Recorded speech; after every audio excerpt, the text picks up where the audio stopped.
Right, shall we start again? Right, welcome to the video. I thought today I'd just do a quick video sharing some of the recent purchases that I've made in vinyl.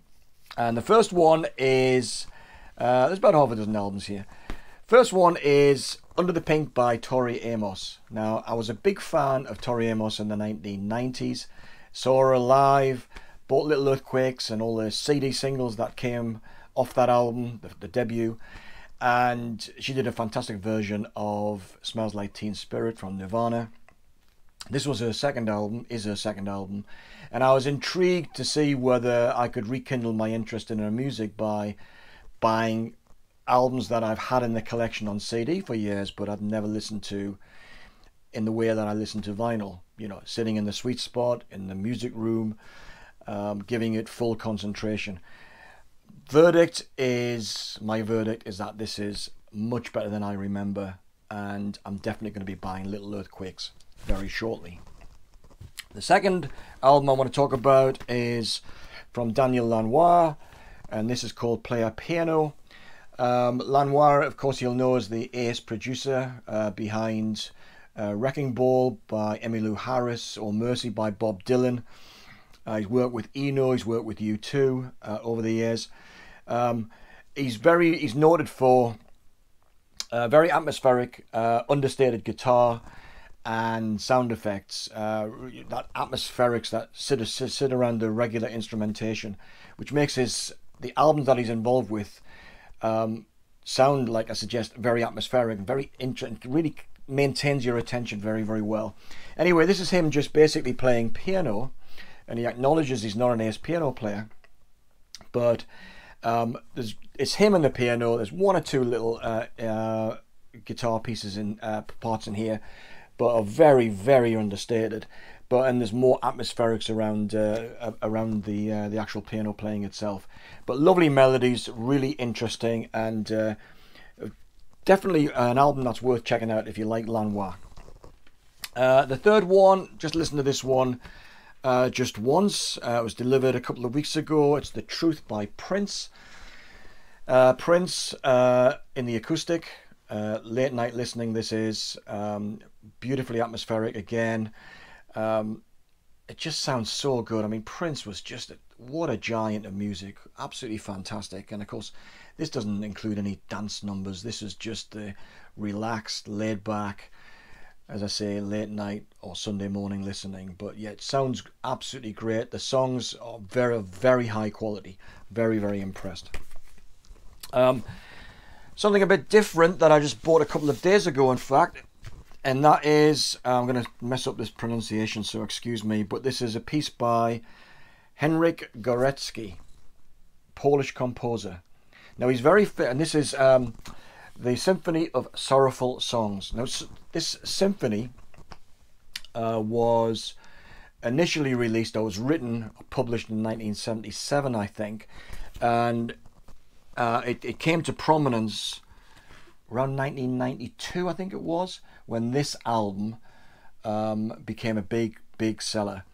A new recording of that pretty much forgotten symphony. What is there to say about it? It's glacially slow. It is.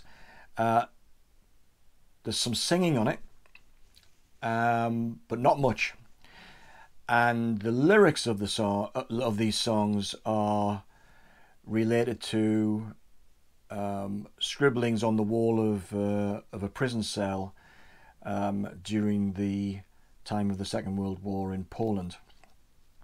And you know, it's kind of Holocaust kind of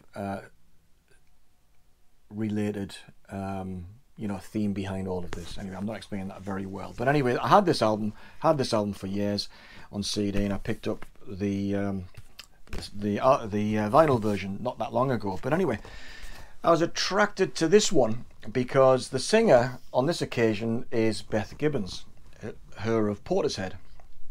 Now, I've never been into Portishead that seriously. I've got the albums. It's this trip hop thing's kind of passed me by, really. But her singing on this album is out of this world. I thought she was going to sing it in English. There's lyric sheet in here which has the Polish and the English translation, and I thought, well, it's going to be a radically different version with some English lyrics, but no, she apparently, for this concert which was recorded in 2014, she actually learned the Polish phraseology, pronunciations and so on, and she does an absolutely stunning job. Incredible range, vocal range. Now, I think there are some classical aficionados out there, experts, who will say, well, she doesn't quite cut it when compared to the very best of sopranos. And there are one or 2 points, particularly on the last track, where you feel as though her voice is beginning to crack a little bit. It quite hasn't got the range that's required. But up until that minor aberration at the end, if you can call it that, her singing is absolutely fantastic. This is a beautiful recording. It's conducted by Penderecki, who was, I'm not sure if he's died now, but he's also another famous avant-garde composer himself. And I came to his music via the Twin Peaks, the last series of Twin Peaks, where one of his most famous piece, the name of which just escapes me at the moment, featured prominently in one of the episodes. But really strange sounding, but wonderful. But anyway, this version is tremendous. Heartily recommended.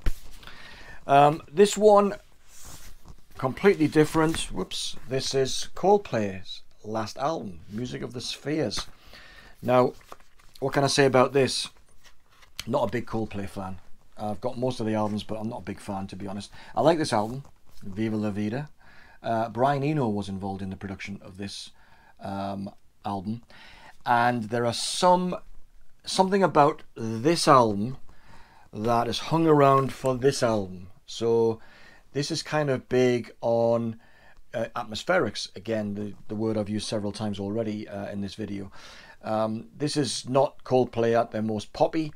It might be one of the reasons why I picked this up for about £10 on vinyl, because it's not a huge seller compared to their more commercial albums. But first impressions are that's also very, very good listen. And then finally, this one was delivered to me yesterday, and it's a very famous album in jazz, Charles Mingus, The Black Saint and the Sinner Lady. Now, I quite like, I'm going to do another video on jazz. I've been threatening to do it for ages, but I need to get round to doing it and explain my journey into listening to jazz. But there's something about Charles Mingus that I really like, and I think part of it is that jazz is often based, and jazz experts will tell me maybe it's mainly based, wholly based, on improvisation. That's the USP of jazz. Well, Mingus was more into orchestration. He would write the charts for his stuff, and there's more structure, less spontaneity in Mingus, but it holds together so well. He's also he doesn't use a standard quartet, quintet type of thing. He uses multiple instrumentalists on the same stuff, and it makes it just much more, I don't want to kind of over or understate it. I don't want to get it wrong either. It's more about, for me, it's obviously less spontaneous, but it kind of holds your attention better for me. My mind doesn't wander when I listen to Charles Mingus on these great albums, and there's a couple of others that I bought on vinyl recently as well. But anyway, this is really good. Broad range of instrumentation, flamenco guitar in places as well, which is really strange for jazz, but it works really well. Now the thing that's worth saying about this is that it's on the DOL label, D-O-L label, and this particular version here is on blue vinyl. There we go. Here we go.